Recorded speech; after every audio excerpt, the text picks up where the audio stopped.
10:05 in the morning, and you're in tune to the Ken Behrens Show. And Royce, Elliott, good morning to you. We're happy to have you here. Ken, you look great. I'm glad to be any place at my age.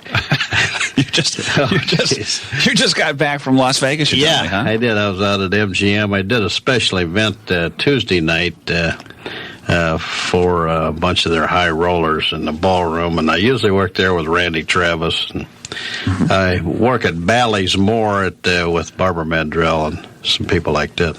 I know you've opened for Barbara Mandrell a lot all over the country, haven't you? Right, yeah. I work with her in Tahoe and Atlantic City and Vegas and a lot of theater venues. You know, we have a lot of fun. Yeah. We're going to talk. We'll talk here and visit and great. Bring people up to date on you, and we'll find out what you're doing these days, okay? Sure. Wonderful. Royce Elliott's joined us in studio, and we're back right after this. You're going to be here. I just noticed the date, and I wish I had more information on that. Maybe they'll bring us up to date. You're going to be in our town on the 14th. Did you know that? On the 14th, I do now. Yeah. You're going to be part of a dance. The Bloomington Hearts are sponsoring a dance, I think. Oh, that's right. Yeah, that's right. The Bloomington Hearts are a great organization, by the way. Incidentally, you know you're in trouble if you try to tell jokes and people get up and start to dance, right? Oh, yeah, I know. I've had that happen. I don't know what would happen then, but I'm looking forward to it. Are you? Yeah. Now that I know what the day is. Who keeps track of your dates for you? Oh, I've got a personal manager. We work through an agency out of Nashville called World Class Talent, which in my case is a misnomer, but my manager does a great job for me, Billy No-Neck Dentino. He's a legend in his spare time, and he used to be a cruise director on a Ferris wheel. Yeah. Yeah. This is the guy that moves his feet to turn his head? Yeah. That's right. Yeah, he doesn't have a neck. We were talking a minute ago about Archie Bunker. I used to love the way he slaughtered the language. And him and Edith came home from a family funeral one time. Archie said, "Geez, Edith, I thought that Reverend Felcher was never going to get down with the urology."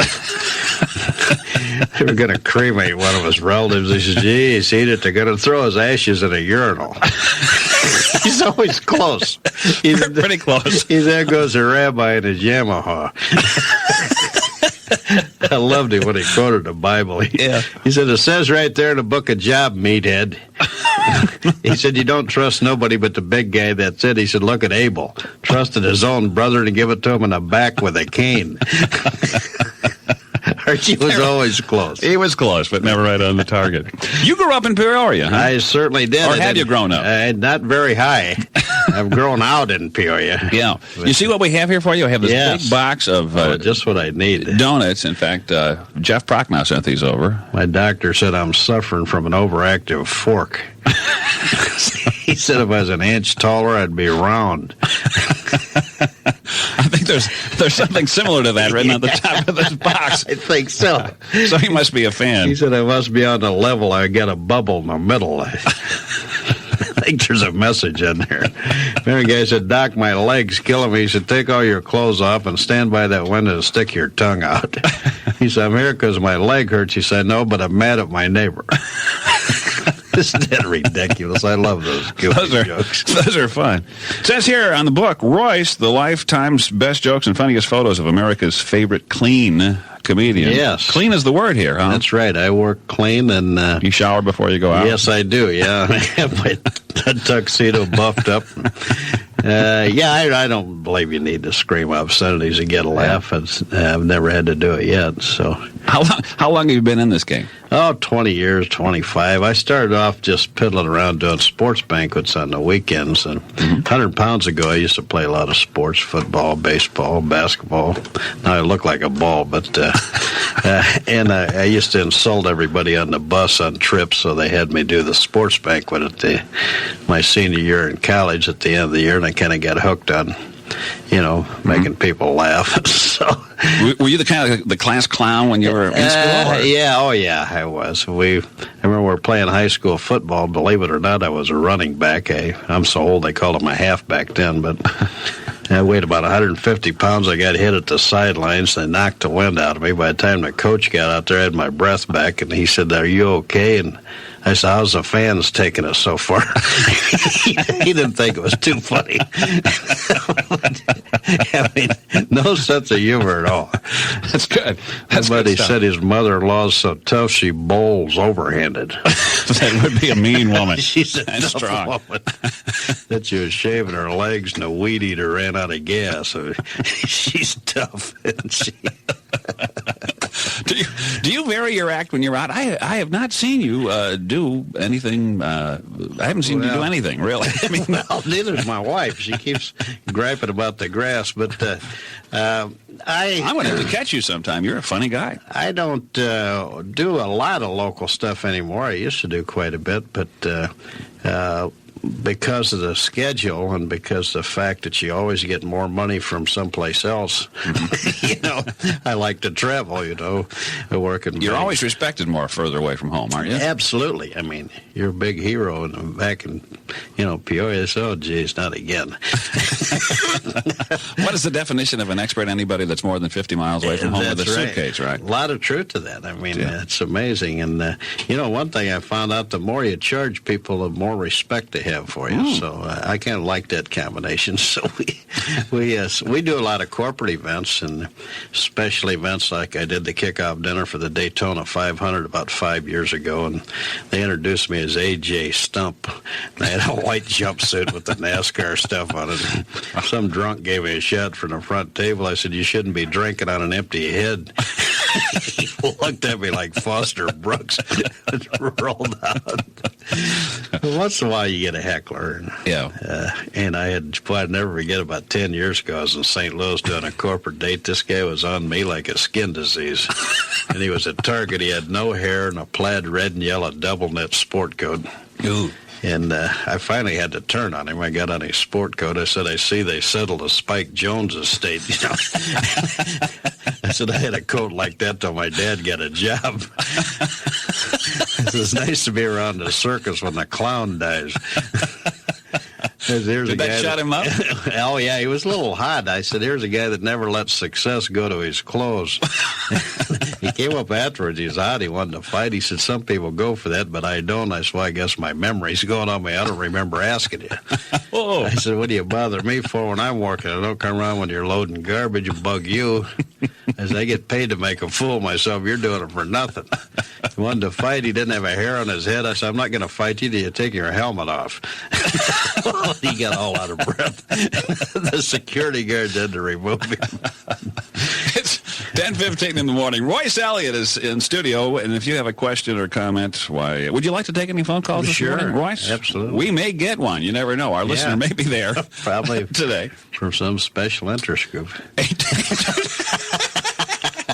Do you have to watch it being politically correct? I think it's so important. Years that's ago. That's not important to me. I think it's the biggest bunch of garbage that's Politically- ever been stuffed down our throat. Right. Politically correct isn't anything new. It used to be called censorship. Yeah. It's so ignorant it don't even count. I mean, if I make somebody mad that's politically correct, I'm real happy about it. Good. PC is BS. Spelled the same way? That's now, right. wait a minute. We're going to be back with more after this. Royce Elliott is in studio, and you're in tune to WJBC. 10:18 in the morning. I'm enjoying having you here, Royce. Oh, I'm having fun so far.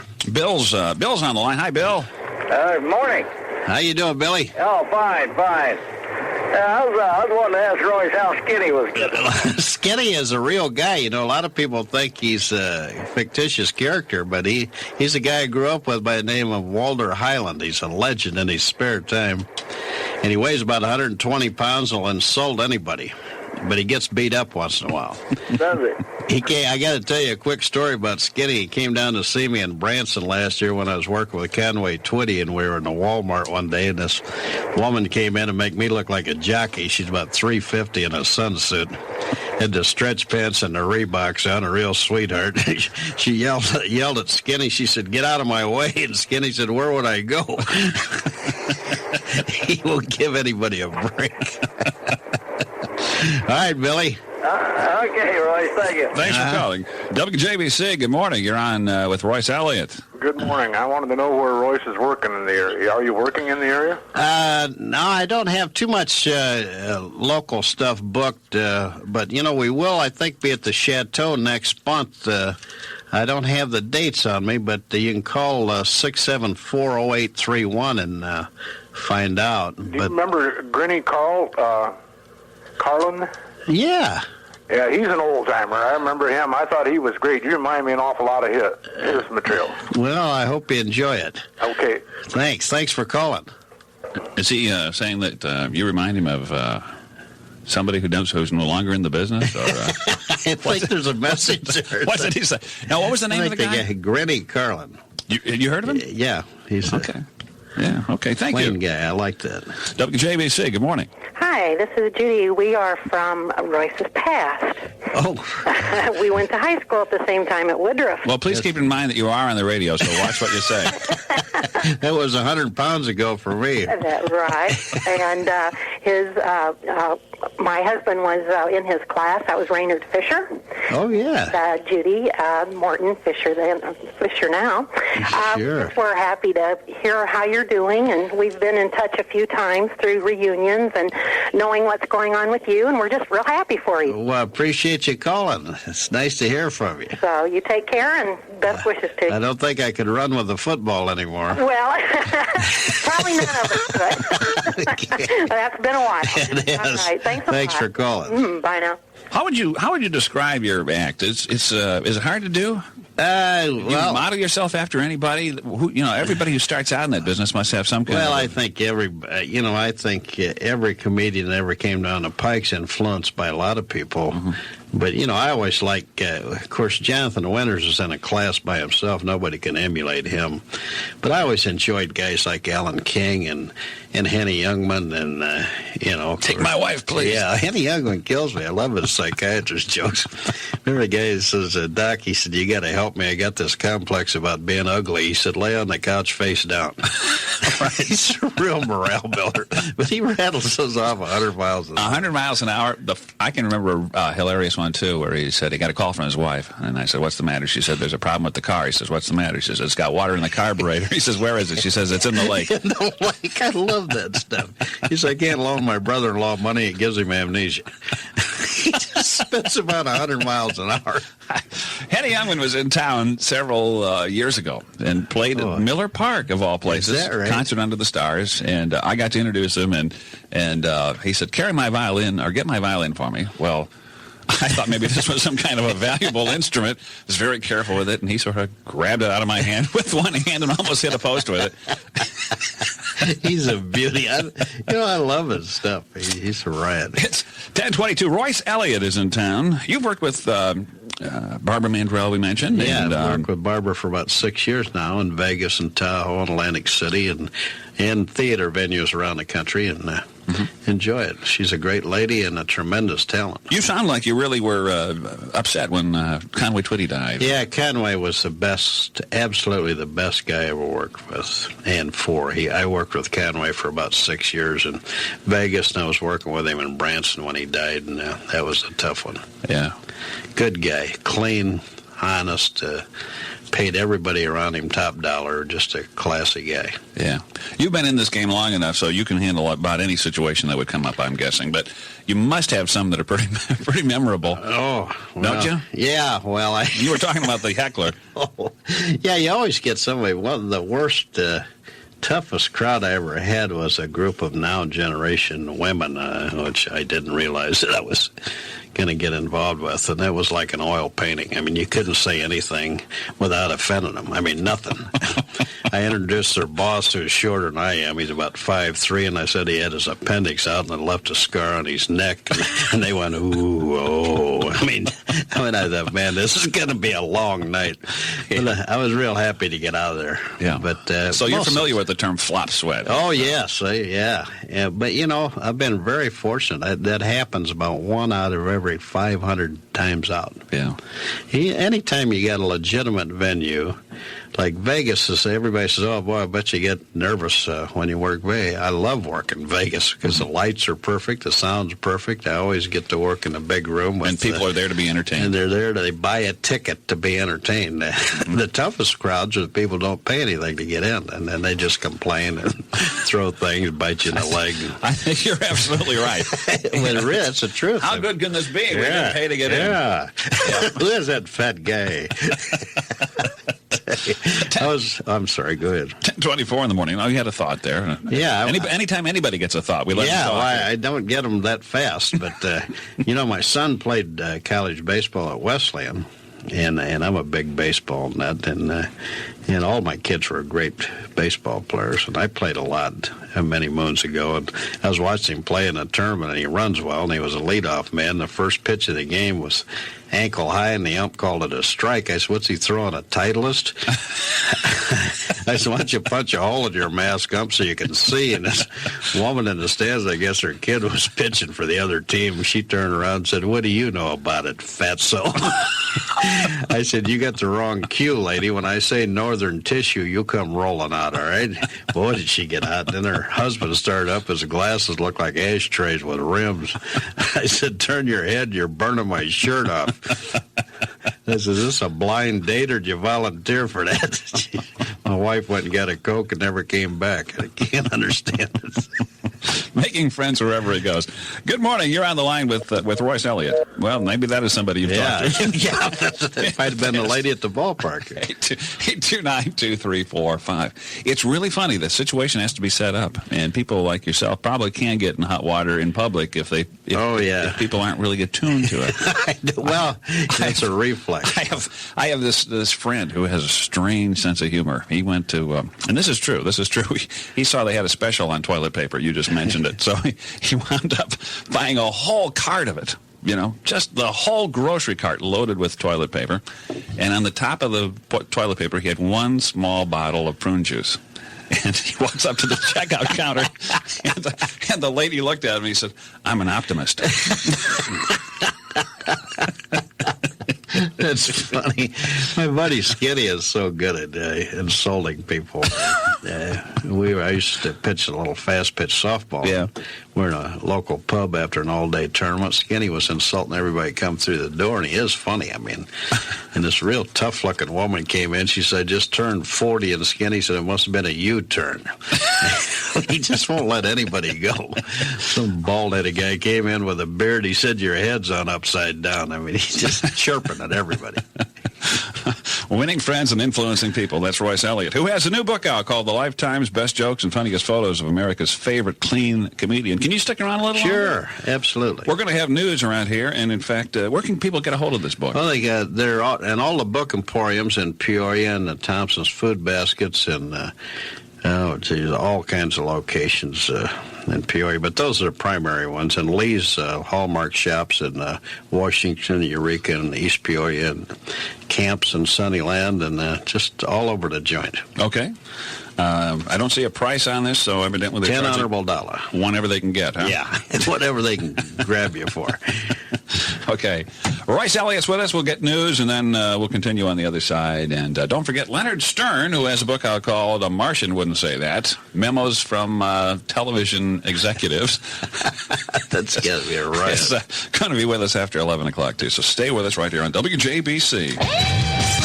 So we have Royce Elliott in studio. I saw you laughing, and I didn't know why. I'm sorry. Now I know. I missed everything you said during the news because Royce is just chattering away in here. Well, I'm sure whatever he had to say was much more important. Well, I'm just sitting there figuring out if the nose stays on when he takes the glasses off. Yeah. Yeah. Have you figured it out? Yeah, I think it's permanent.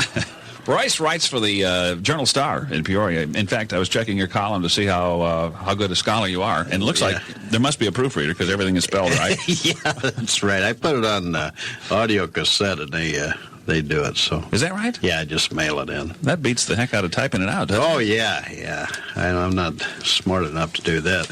Yeah. Do you write your own stuff? Yeah, I write a lot of it. You know, anybody that says they don't steal is not telling the truth, because you can't help it. Even if you think you're writing something original, chances are it's not. Somebody's probably said something. Yeah, there's only 9 basic concepts to jokes. Whoever was smart enough to figure that out, I don't know, but that's what they say. But anyway, we were talking about W.C. Fields before. I guess we were. Off, and I just happened to see him. He used to kill me. I saw an old film clip the other night. Him and Mae West were on this train. About 800 Indians stormed the train. My Little Chickadee. Yeah, that's it. Yes. W.C. poked his head out the window and said, "You boys get away from here. It's a private car." Wasn't he a beauty? Oh, it was great. He was always telling these big lies, these big war stories. He said, "I was surrounded by Indians 35 years ago today." Yeah, he said, "I whipped out my trusty revolver." The guy said they didn't have revolvers. He said, "I knew that, but the Indians didn't." He was such a liar. He was. He was the scoundrel who never really wound up being the winner at the end, but you always could identify with him. He was a pretty harmless. Yeah, he was a great talent. Royce Elliott in studio with us today. We're talking about his new book called Royce. This is your first one, huh? Yes, it is. Did you do this one on cassette, too? And yes, I did. Jerry Klein collaborated with me. My son, Brian, was very instrumental in helping me with that book, so I got to give him credit. Yeah. And it's a lot of fun, and the response has been well. We just test marketed around the area where somebody might know my name, and they've been selling very well. That's good. We can take some more phone calls at 829-2345 or 1-800-322-9377. Do you have a comment or question for Royce?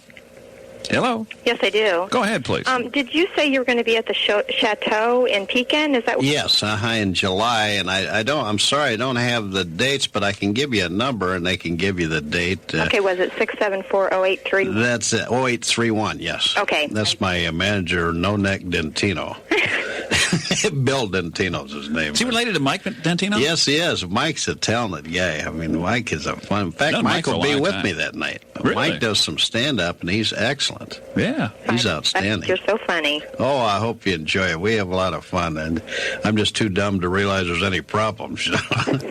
We were talking to my buddy Jeff Prochnow, who sent me over a big box of donuts, which is just exactly what I don't need. And a lot of people don't realize he was one of the first guys to wear brown and white shoes in college, and then he lost the brown one. He said he'd never go ice fishing again. It took him 8 hours to cut a hole big enough for the boat. He's pretty sharp.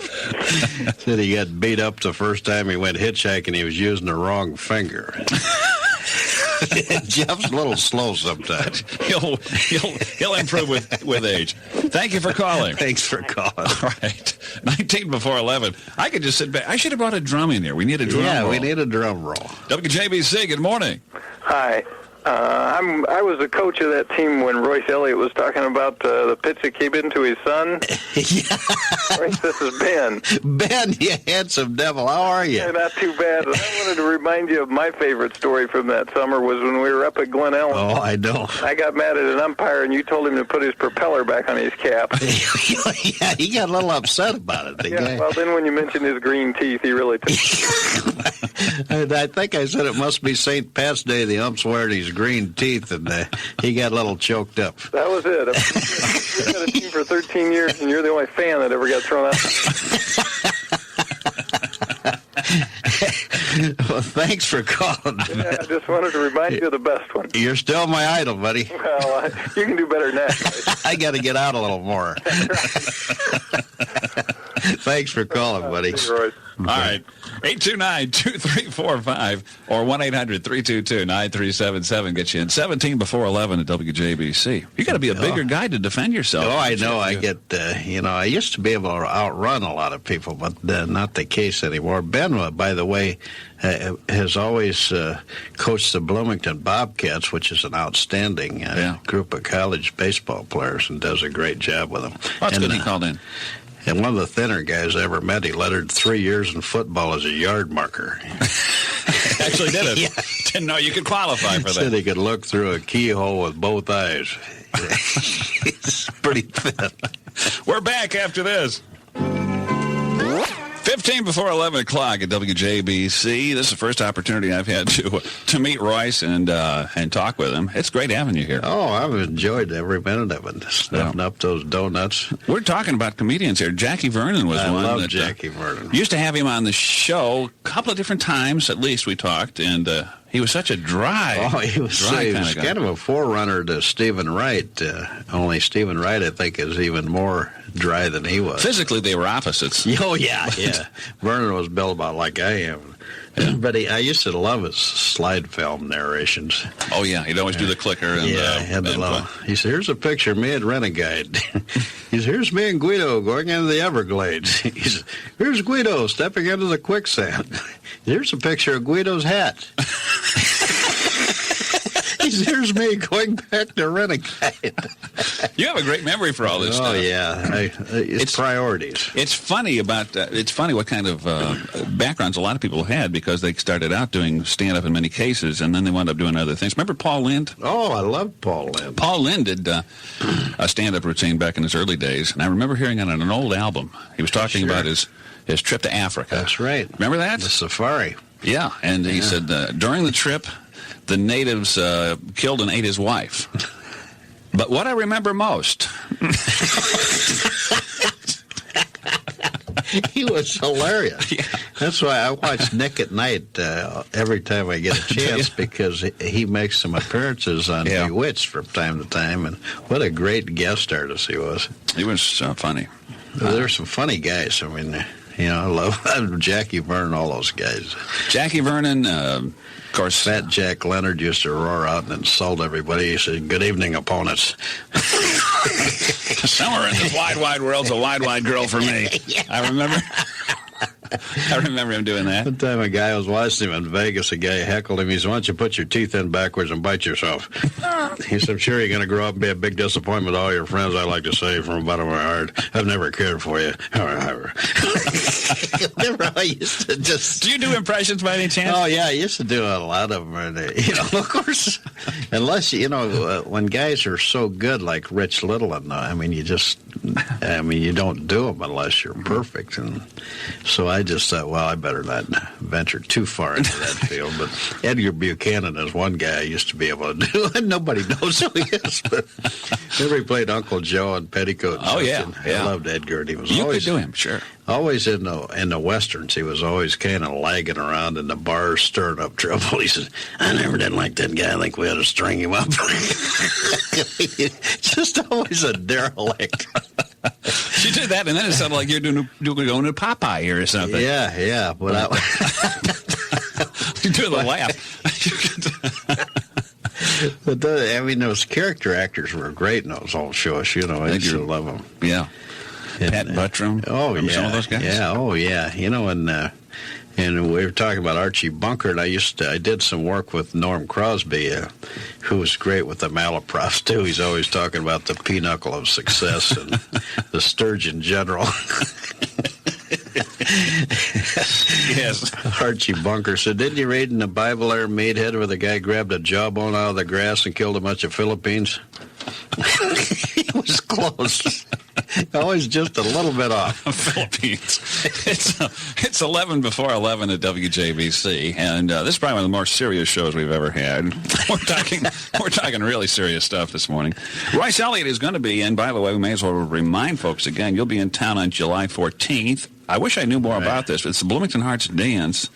And I hope you can get tickets at the door, because I don't know where you can get advance tickets. If somebody's out there listening, they can... There you go. Call in and tell us give about us the info. And I apologize. Neither one of us know what we're doing here. No, I just kind of stormed in and said I'd be there. Okay. WJBC, good morning. Yeah, I just wanted to say that you guys are talking about Archie Bunker. One of the funniest ones I've ever heard is where Archie walks in after work, and he looks on the table and there's no food, and he calls for Edith and said, "Edith, where's my dinner?" She comes out crying and says, "Archie, I'm going through menopause." He said, "You got 15 minutes to..." I remember that.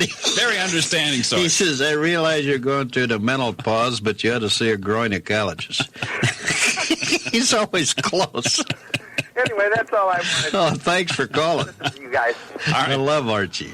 10 before 11 at WJBC. What are you going to do? It's 9 before 11 o'clock at WJBC. If you have a comment, question, if you need any explanation of what we're doing in here, Lord help us. I don't know. I do too. 829 Call in and tell us what we're doing. I don't know. 829-2345 or 1-800-322-9377. You've worked all around the country then. Yeah, I sure have. I've worked from Vegas to Atlantic City to L.A. I do corporate events all over the country, and I do a lot of stuff in Canada. And Dennis Hall is Bobby Hall's brother. Bobby and Dennis are great friends of mine, and they got me to working for Molson's Brewery on special events in Canada, and it's been very good. But Dennis tells a great story. He's from Canada, and he went out to do the color for the San Jose Sharks the first year they were in the league. And, of course, he don't know. He's in a cab on the way from the airport in San Jose, and he asked a cab driver, he says, people of San Joe's taking the hockey pretty well. The guy says, San Jose, haven't you ever been here before? He says, yeah, he said, I think it was here last June or July. Dennis is pretty quick. But some of the goofy guys you run into in the sports world are really funny people. We're going to have a market update very shortly. No, you're welcome to stick around here this morning. I might hang around a couple minutes, snuff up another donut. All right. Leonard Stern will be on the line from California to talk about the Martian wouldn't say that. And, that's great. And who knows? We'll just keep plugging away at it here this morning on the Ken Behrens Show with Royce Elliott. Mostly sunny is the weather word with a high of 84. Partly cloudy tonight, low 63. I'm Larry Linville, Major Frank Burns from MASH, and you're listening to the Ken Behrens Show on WJBC. Thank you very much, and welcome back. Royce Elliott is still in studio with us. It's a pleasure to have you here, Royce. Oh, it's been great fun. And on the line from California, Leonard Stern. Good morning, Mr. Stern. How are you? Good morning, Ken. We've had a chance to visit in the past, and welcome back to the show. Thank you kindly. I was just thinking of Larry Linville because there's a memo in your book written to the people who were writing MASH at the time about doing a lunch date, right? Remember that one? Oh, yes. I can't turn to the right page here. Here it is, right here. It says... I have to paraphrase it, but yes, Larry Gelbart and Gene Reynolds, who wrote and produced the show and directed it as well, were called to a meeting because the executive wanted to discuss how they're screwing up MASH. Please clear your calendar for lunch on Friday. I need to explain how you guys keep screwing up MASH. One of the most successful shows ever. I was going to say they did a nice job of it. Leonard Stern has been in the business of television for, the past 35 years. I find it incredible. I talked to you about 10 years ago, maybe 8 years ago. Something like that. And after that, I paid particular attention to the Jackie Gleason show because I'd found out during that time that you were a writer for that show, and your name is on the credits. Yeah, I was marvelous. It was the first job in television, great on-the-job training, and I spent 4 seasons with them. None of us, I guess, had any idea that the show would endure, and it's astonishing to find it's still there. And you also were the Emmy Award writer of the Sergeant Bilko show. Oh, great show. Phil Silvers is great. You were head writer on that, I believe.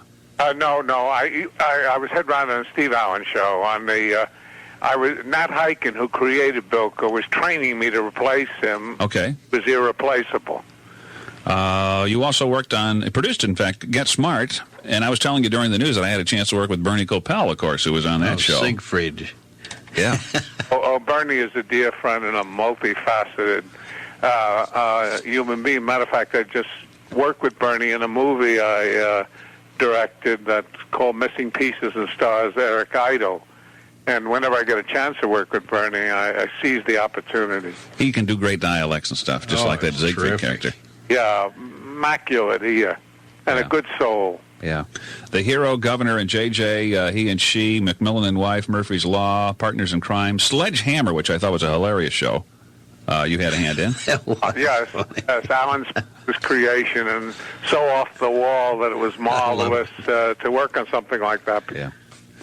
Anyway, the new book that is out, and in fact, when you think of Price Stern Sloan, the Stern in that is Leonard. This is a Price Stern publication. A Martian wouldn't say that is the topic of discussion here from a memo, and actually, it became the title of the book, right? Yes, it was a memo sent to Jimmy Comack when he was writing My Favorite Martian, and it said, change the dialogue on page 14. A Martian wouldn't say that. Obviously, some alien working for the network. How would they know? You must have some great stories to tell, too, Leonard. Well, yeah, each show creates a number of memories that stay indelibly etched. When you mentioned Gleason, I remember I went back to that show, and he was unavailable to meet with me, and I had known Jackie in the past, and I said, I really don't want to start working until I talk to him. And finally, reluctantly and angrily, he said, you can go ahead. He's at Doctor's Hospital. And I was a little startled, and I learned he wasn't ill. He went to Doctor's Hospital when he wanted to get away from everything and sleep one off. Oh, really? I drove across town, went to Doctor's Hospital, got off on the 5th floor, and I was headed for his room, and the nurse said, where are you going? I said, I'm going to see Mr. Gleason. She said he went home. He wasn't feeling well.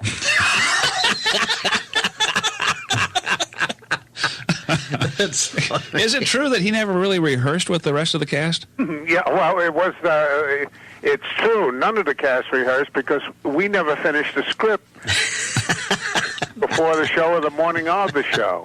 Really? Yeah, Art and Audrey would siphon off pages each and every night.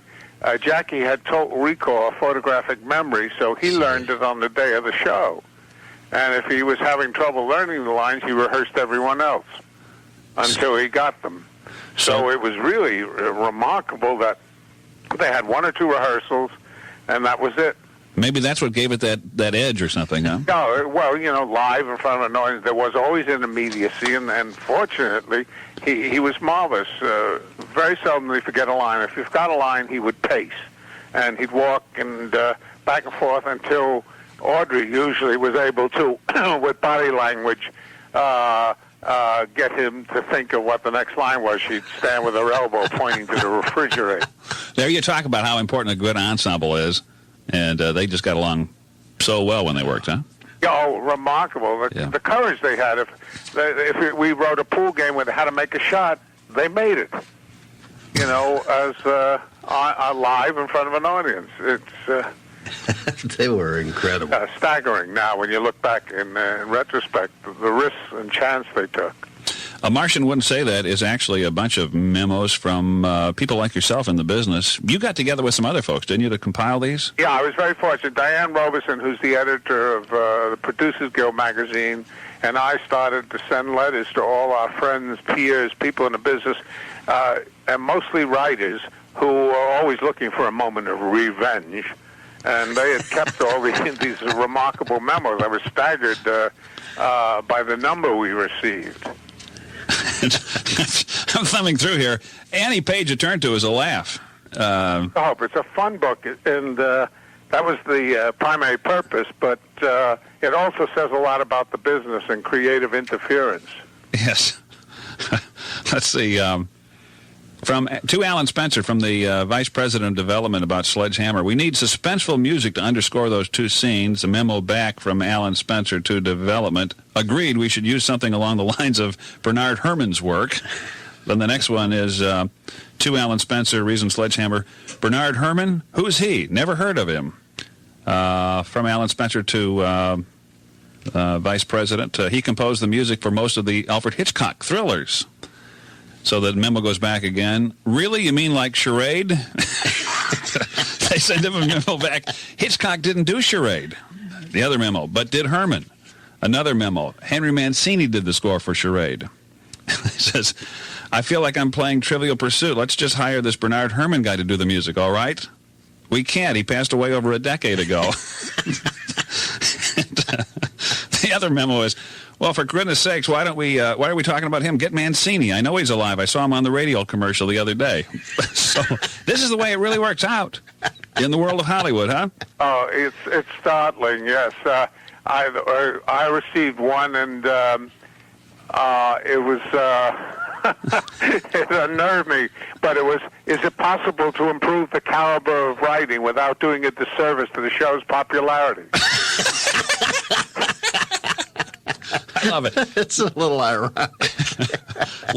Leonard Stern is on the line. Royce Elliott's in studio. We're talking about Leonard's new book, A Martian Wouldn't Say That. Urgent memos TV execs wish they hadn't written. This is funny stuff. Caterpillar is hiring. The company... At 11:16 in the morning at WJBC, I'm going to laugh until my sides hurt this morning. And it started out, I was looking through this book, then Royce jumped in. Royce, you're a big fan of TV shows. Gleason and Carney.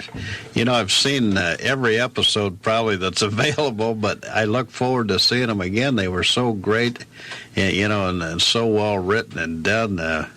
And Carney and Gleason were just, every move they made was funny. I mean, talk about... yeah, they were so well orchestrated. That magic that happened. It was amazing. Just the little things, which I guess you probably notice more, being around it all the time. Just the little gestures they made, little moves were just hilarious. I love some of the great decisions, and in fact, I think these kind of statements have been made in the past from, who knows, programmers, but they'll say, kids would never be interested in watching a black and white show. It has to be in color and all that stuff. My kids love it. My kids, I have an 11-year-old and an 8-year-old, a 7-year-old, soon to be an 8-year-old, and they love I Love Lucy. In fact, they beg to stay up to be able to watch I Love Lucy. And so, they're responding to people who are legitimately funny. That's right. I tell you what, go ahead, I'm sorry. Oh. And, when you talked to Royce about the gestures, those moves of Art Carney's, where he thrusts his hands out. His father used to, in those days, they had celluloid cuffs. And you didn't have a long-sleeve shirt. You had a short-sleeve shirt and these cuffs. And they did what they call shooting the cuffs.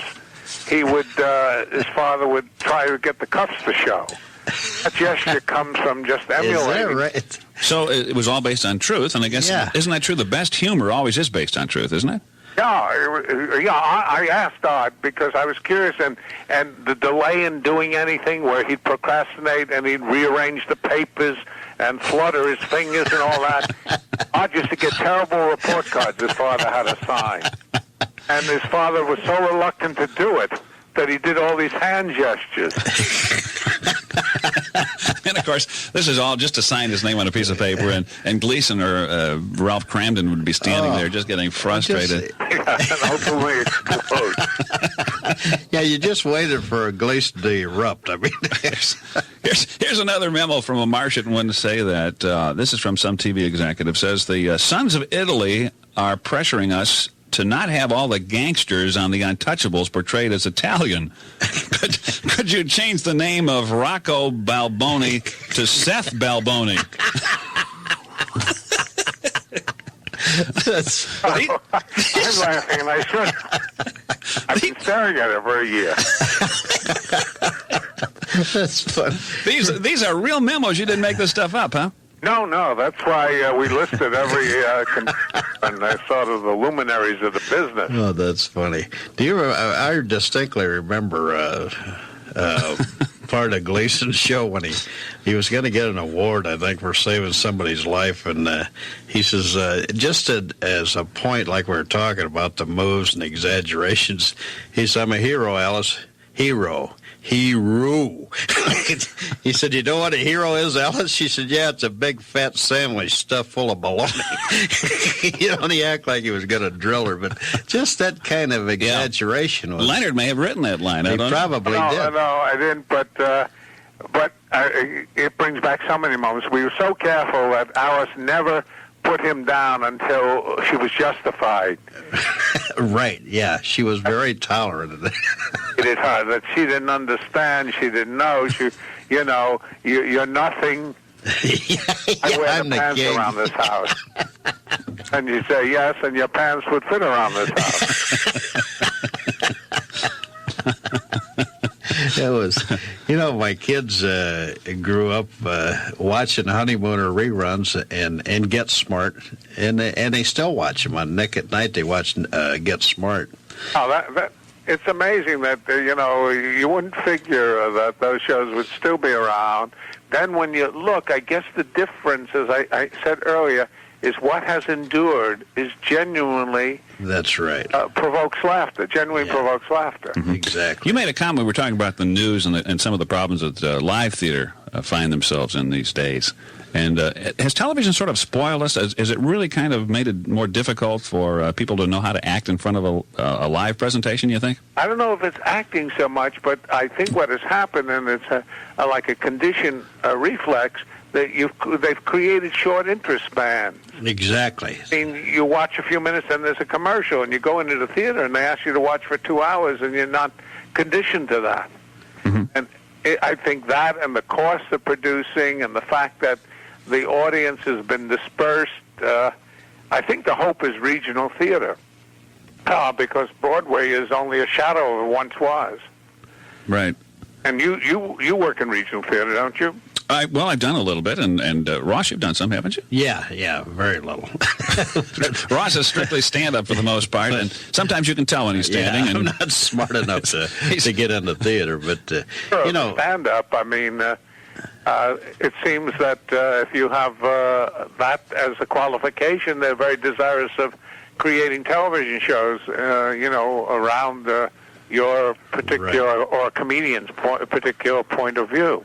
Right. There's been some great comedic actors that weren't necessarily great stand-ups. A friend of mine at Bally's in Vegas, I worked there quite a bit, and one of the maitre d's told me that Ted Knight, who was one of the funniest character actors, I thought, of Mary Tyler Moore, did a stand-up, and after he bombed so bad that they asked him not to come back. I mean, that had to be excruciating. Well, I can understand that, yes, because he probably tried to do something for which he wasn't equipped. That's right. If you look at Ted was a villain twice on Get Smart. That's right, he was. I remember those stuff. And I think he also was in Psycho. I think this is really a bit of trivia. I think he was one of the final police officers you saw just before we leave Tony. I didn't realize that. Yes, but I think it was a serious actor, and suddenly he was perfect casting for the role of Ted Baxter. I interviewed him on the show, and I asked him for a picture because I was that impressed with him, and I thought being in radio and everything, the fact that he always played the the deep-voiced announcer from the small radio station. He sent me this picture, and it said, "From your mentor." He was Baxter. A great comedic actor, in that role, at least. I thought he was marvelous. We got to talking the other day about the birthday song. Happy Birthday was written in 18-something, I think, and we got to talking about the license fee. And in the book here, a Martian wouldn't say that, on page 65, I see a memo from an executive, and this just backs up with some of the things we talked about. It says here, the license fee for the use of Happy Birthday is prohibitively expensive. Could Ralph celebrate Alice's birthday by singing, "For He's a Jolly Good Woman"? Do you remember that one, Leonard? Yes, because prohibitive was $500, I think. We were told that they used that in several shows. In fact, wasn't there a play called Happy Birthday on Broadway or something? Yes. And they eventually wound up taking the song out of the musical, or maybe they just voiced the words or something. The copyright, and you had to pay a royalty each and every time it was used. And I think the standard fee was $500, and to many shows, and especially in those days, that was, very costly. And so often, for He's a Jolly Fellow was substituted. In this case, it didn't make any sense, but... A lot of the memos didn't that came out.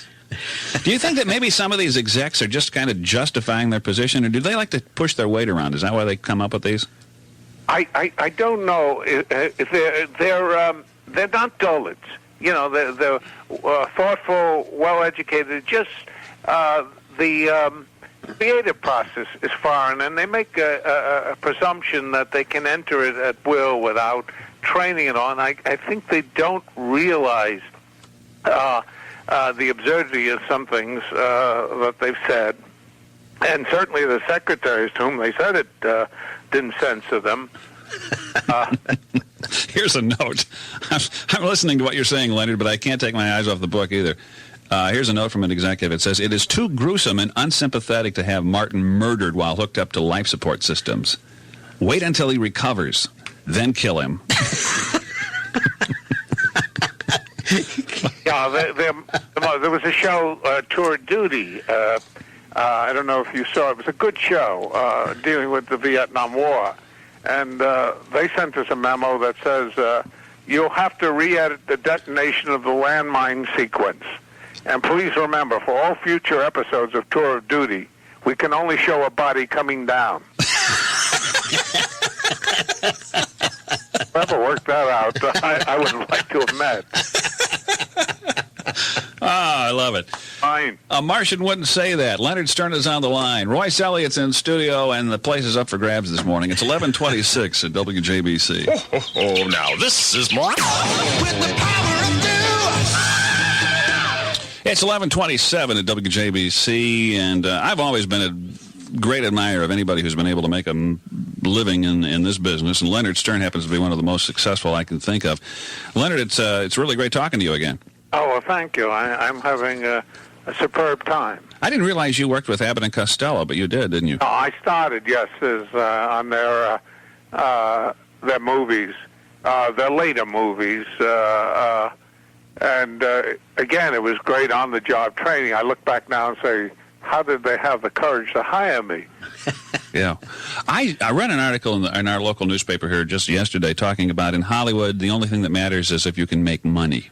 That's right. And, they point out that Jack Nicholson took a golf club to somebody's car, and then, 2 nights later, he was speaking before a police banquet someplace, Right. Are you aware of that kind of stuff, Leonard? Well, what I think has happened is a preoccupation with the bottom line. And show business has become business show. And that's sad.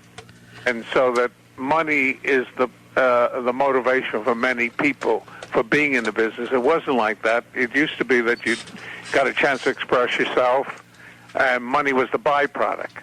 Yeah. But everything escalated. A movie is an enormous financial risk today. Right.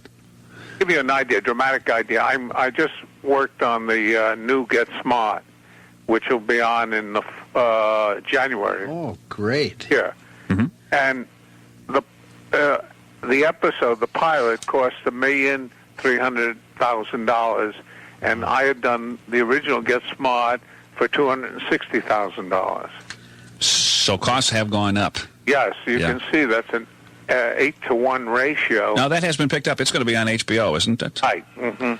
How do we replace craftsmen like yourself that put together all of that great stuff? And I got to tell you, I'm not that excited about most of the new sitcoms. Maybe it's because of my age, but most of it just doesn't have that. Because at best, all they deserve is a smile track. That's right. You're not laughing. And, stories have disappeared. It used to be you had a beginning, a middle, and an end. I think now you got a beginning, a muddle, and an end. and maybe not in that order, as one of these memos says. Well, they crank up the canned laugh to try to encourage you, I guess, to think it's funny. But there's a lot of very... Is it too much to expect, though, that we could be turning out as much programming as we have channels for now? There are some real gems, and thank goodness there were shows like the Dick Van Dyke Show, or the Honeymooners, or I Love Lucy. Well, when you look at the Get Smart and some things like that, yeah. Well, today you have some, again, they're generally the work of individuals, and they're different, and they're good. Seinfeld and Roseanne and... wonderful shows, aren't they? Your favorite, but at least they're out there trying, and they're being innovative. Yeah. And like in the drama, Steve Bochco's doing NYPD Blues. It is the work of an individual, and that's what television used to be. Mm-hmm. I mean, the Gleason show was shepherded by Gleason. Phil Silvers was Nat Hiken, and Phil Silvers was somebody in charge who knew what they wanted to do and also knew they wanted to be different, and the demand was that you better write funny or goodbye. So the pressure was on. Well, you guys had to be under pressure, for every episode. Yeah. Leonard, I want to thank you for being with us. Oh, hey, I loved it. Had a good time. We're getting pressure from the newsroom now because we're running late to get into the news. But A Martian Wouldn't Say That is one funny book. And again, we're kind of making fun of the executives, the higher-ups who write these memos. I'm sure there are some really good ones in the business, too. Almost assuredly. And good people in all sorts of areas, but this is a funny book. A Martian wouldn't say that. I've got to get the book. It's been a pleasure. Thank you. I enjoyed the morning. I hope we can visit again sometime down the road, Leonard. Please. Thank you. Thanks, Leonard. Bye-bye. Take care. Bye. Leonard Stern. It's 11:31. Royce, Elliott, thank you for being with us. Hey, it's been a great morning. I really enjoyed Leonard, and we had a few yucks. I love it. Yeah, come back and see us, will you? I'm going to leave the donuts for the staff. Is that all right? Well, we'd be better off if you took them with you, but I'm sure they'll dig into them. Okay, thanks a lot. I appreciate it. Royce Elliott, who will be in town on July 14th, and he has a book out, too, called Royce, the Lifetime's Best Jokes and Funniest Photos of America's Favorite Clean Comedian. And you don't smell. I can tell. You are clean. Thanks. You can feel good. 20 minutes before noon at WJBC on The Ken Behrens Show.